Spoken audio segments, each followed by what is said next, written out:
लेकिन एबीवीपी के जो छात्र हैं वो क्या कुछ कह रहे हैं, वो किस तरह से इस मुद्दे को उठाते हैं या इनके खिलाफ खड़े होते हैं, वो भी जरा सुनिए। पिछले 2012 से जब से जेएनयू में कैंपस में इलेक्शन शुरू हुए हैं, लगातार लेफ्ट ऐसी कोशिशें करता रहा है और लगातार छात्रों ने उनको जेएनयू में जिताया। उसके बाद अभी तक उनका एक सिंगल अचीवमेंट नहीं है इस कैंपस में, उन्होंने कोई काम किया हो। लेकिन अब कोई मुद्दा मिल नहीं रहा है और फिर से इलेक्शंस आने वाले हैं, नए स्टूडेंट्स आए हैं, तो उनको लगता है कि यही करके वो स्टूडेंट को डिवाइड करके फिर, क्योंकि एबीवीपी की पॉपुलैरिटी बढ़ रही है। पिछली बार हम लोग 40% वोट्स ले आए, तो उनको लगता है कि फिर एबीवीपी की पॉपुलैरिटी बढ़ेगी तो उनको कैसे तोड़े वोटर्स को। तो जाति वाली सियासत जो है वो इस शिक्षा के मंदिर में, इस शिक्षण संस्थान में जो है वो देखी जा रही है। अब आइए सिलसिलेवार तरीके से आपको हम ग्राफिक्स के जरिए जानकारी देते हैं कि छात्रों की वो मांग जिस पर सहमति बन गई है, वो पहली मांग जेएनयू में प्रवेश परीक्षा जो है उसकी बहाली की मांग को लेकर के छात्र प्रदर्शन पर, भूख हड़ताल पर बैठे हुए थे। दूसरी मांग ये कि जेएनयू में छात्रों की जातीय जनगणना हो, ये मांग भी इन छात्रों की थी। तीसरी जो मांग थी वो ये कि छात्रवृत्ति की राशि में वृद्धि की जाए, उसमें वृद्धि हो, ये इनकी तीसरी मांग थी। चौथी मांग की बात करूं तो प्रवेश की मौखिक परीक्षा का जो वेटेज है वो कम, ये मांग इनकी ओर से रखी गई। साथ ही साथ पांचवी जो मांग थी वो ये कि पीएसआर गेट जो है उसको फिर से खोला जाए, और जो छठी मांग थी वो ये कि सेंटर्स पर एसएफसी इलेक्शन कराया जाए। इन्हीं 6 मांगों को लेकर जो ये छात्र हैं, ये छात्र यहाँ पर हड़ताल पर बैठे हुए थे और यही वो मांगे हैं। इसके अलावा और भी कई मांगे थी, लेकिन ये वो 6 मांगे हैं जिन पर सहमति बन गई है। लेकिन ये कह रहे हैं कि हमें इस पर लिखित आश्वासन चाहिए, हम मौखिक आश्वासन पर अपनी हड़ताल खत्म नहीं करेंगे। जेएनयू में जातीय जनगणना के साइड इफेक्ट्स अब क्या है, थोड़ा वो भी हम यहाँ पर आपको समझाने की कोशिश करते हैं कि कैंपस में छात्रों की स्थिति का इससे पता चल जाएगा। कैंपस में किस जाति वर्ग के कितने छात्र हैं ये इससे पता चलेगा, इसकी सही जानकारी छात्रों को मिलेगी। अब जेएनयू में जाति की राजनीति फिर और बढ़ेगी, जाति के नाम पर छात्रों के बीच गुटबाजी होगी, छात्रों में आपस में जातिगत भेदभाव जो है वो बढ़ेगा। पहली बात तो इसकी जरूरत ही क्यों पड़ी, और छात्रों की ये मांगे कैसे हो सकती है? संख्या के आधार पर आरक्षण की मांग हो, संख्या के आधार पर सुविधाएं की फिर उसकी जो है मांग वो की हो जाएगी, आरक्षण का दायरा बढ़ाने की मांग होगी, आरक्षण के मुद्दे पर विवाद बढ़ सकता है। आपने बांग्लादेश में देखा था, इसी तरह से सुलगी थी वो आग कि आरक्षण को मुद्दा बनाया गया और फिर उसके बाद आप देखिए कि किस तरह की स्थिति हो गई। और जब मैं ये बात कर रही हूँ तो मुझे सलमान खुर्शीद का वो स्टेटमेंट भी याद आ रहा है, वो बयान भी याद आ रहा है जिसमें उन्होंने ये कहा था कि भारत में भी बांग्लादेश जैसी स्थिति है। मतलब दिखाई नहीं दे रही है, दिख तो ये रहा है कि सब कुछ ठीक है लेकिन सब कुछ ठीक नहीं है। क्या इसका कोई कनेक्शन है? यूनिवर्सिटी के भीतर तनाव भी तो बढ़ेगा ना इससे। और हर आए दिन फिर आप देखिए कि जेएनयू से जब आते हैं तो इसी तरह की तस्वीरें जो हैं वो सामने निकल कर आती है, और अगर ऐसा होगा तो फिर ये और ज्यादा बढ़ेगा ये तनाव। और अब फिर देखिए वहां पर किस तरह के वो जो नारे जो हमेशा सुनाई देते हैं, आजादी के जो नारे हैं वो भी यहाँ पर लगाए गए। आजादी किससे चाहिए? आजादी चाहिए हिंदू राष्ट्र से। किससे चाहिए आजादी? राम राज्य से। जरा सुनिए जरा क्या कह रहे थे ये छात्र।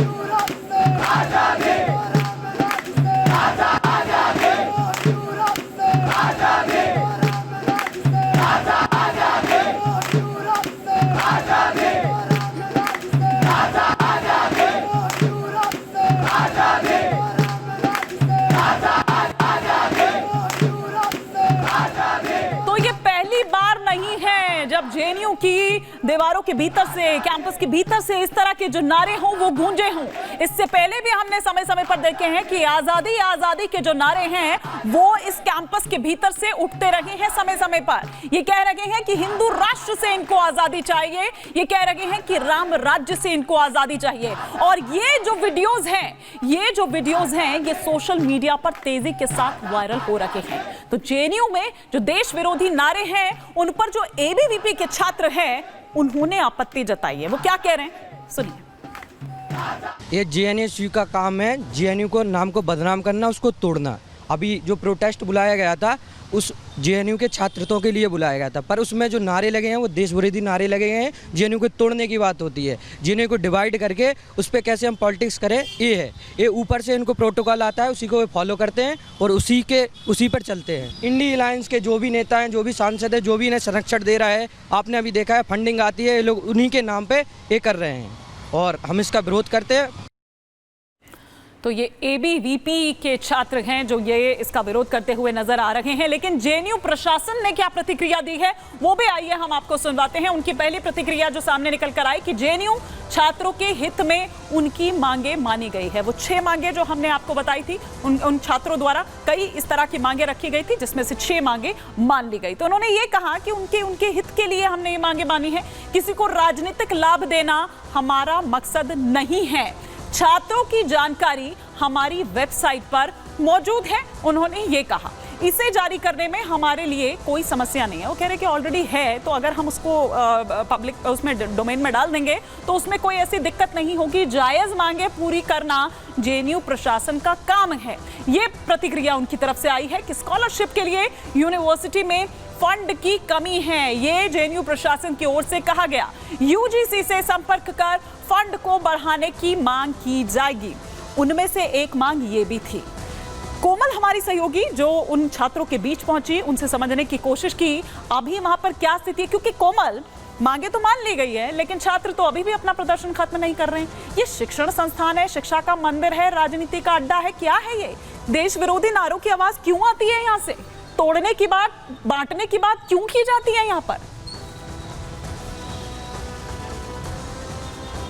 बिल्कुल हिमानी, देखिए एक बार फिर से जेएनयू जो है वो पूरी तरह से सुर्खियों में बना हुआ है, क्योंकि देखिए यहाँ पे जिस तरह की मांगे रखी गई थी, देखिए पिछले कई दिनों से यहाँ पे जेएनयू की बात करें या एबीवीपी की बात करें, वो अपनी मांगों को लेकर के धरना दे रहे थे। लेकिन इस बीच देखिए जो सबसे ज्यादा मुद्दा जो गरमाया है वो यही है कि जातीय जनगणना की ये मांग कर रहे हैं। जातीय जनगणना को लेकर के फिलहाल देखिए इनका यही कहना है, अगर हमने लेफ्ट से बात की तो उनका भी साफ तौर पर यह कहना है कि उससे ये जानना चाहेंगे कि जो कॉलेज में स्टूडेंट्स पढ़ रहे हैं उनकी सामाजिक स्थिति क्या है। और अगर हम जेएनयू की बात करें तो देखिए जेएनयू में जो कोटा होता है वो धर्म और जाति के आधार पर कोटा भी मिलता है। तो ऐसे में उनका ये कहना है कि आखिर वो जानना चाहते हैं, उस संख्या बल को जानना चाहते हैं कि यहाँ पे वाकई में जो कोटा उनके लिए सुरक्षित किया गया है, चाहे वो SC ST की बात करें या OBC की बात करें, तो उनको उनका हक मिल पा रहा है कि नहीं। ये जेएनयू SU की तरफ से कहा गया है। लेकिन वही एबीवीपी की बात करें तो एबीवीपी ने इस पूरे मामले को लेकर के यही कहा है कि देखिए ये कहीं ना कहीं यूनिवर्सिटी में इस तरह की मांगों को लाना, यूनिवर्सिटी में स्टूडेंट्स को बांटना है, आपस में ये स्टूडेंट्स को बांटने का काम जो है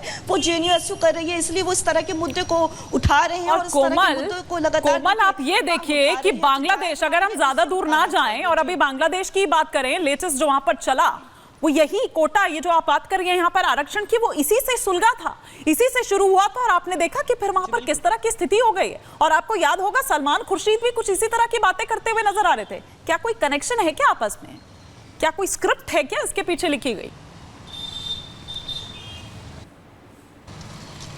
देखिए बिल्कुल, अगर हम सलमान खुर्शीद की ही बात करें और जो जिस तरह से आरक्षण की मांग होती है बांग्लादेश में, और उसके बाद देखिए किस तरह से बांग्लादेश में पूरे बांग्लादेश को जलाया जाता है, लेकिन बांग्लादेश में हिंदुओं के घरों को जलाया जाता है, हिंदुओं के मंदिरों में तोड़फोड़ की जाती है। तो मांग आरक्षण की होती है लेकिन टारगेट कौन होता है? हिंदू होता है। वही ठीक देखिए अगर हम बात करें तो सेम फुटप्रिंट जो है हमें यहाँ पे भी देखने को मिलती है कि किस तरह से देखिए ये मांग जो है यहाँ पे पहले तो वो धरने पर बैठे होते हैं कि जो बेसिक मांग है उसे फुलफिल किया जाए, लेकिन धीरे धीरे ये मांग जो है किस तरह से देखिए एक राजनीतिक रूप ले लेता है और जातीय जनगणना की मांग भी करने लगता है। और सबसे बड़ी चौंकाने वाली और देखिए गौर करने वाली बात तो ये है कि आखिर जो जेएनयू का प्रशासन है वो भी स्वीकार कर लेता है, वो भी स्वीकार कर रहा है। बिल्कुल, और साथ साथ वो यहाँ पर ये भी कह रहा है कि कोई राजनीतिक मंशा नहीं है।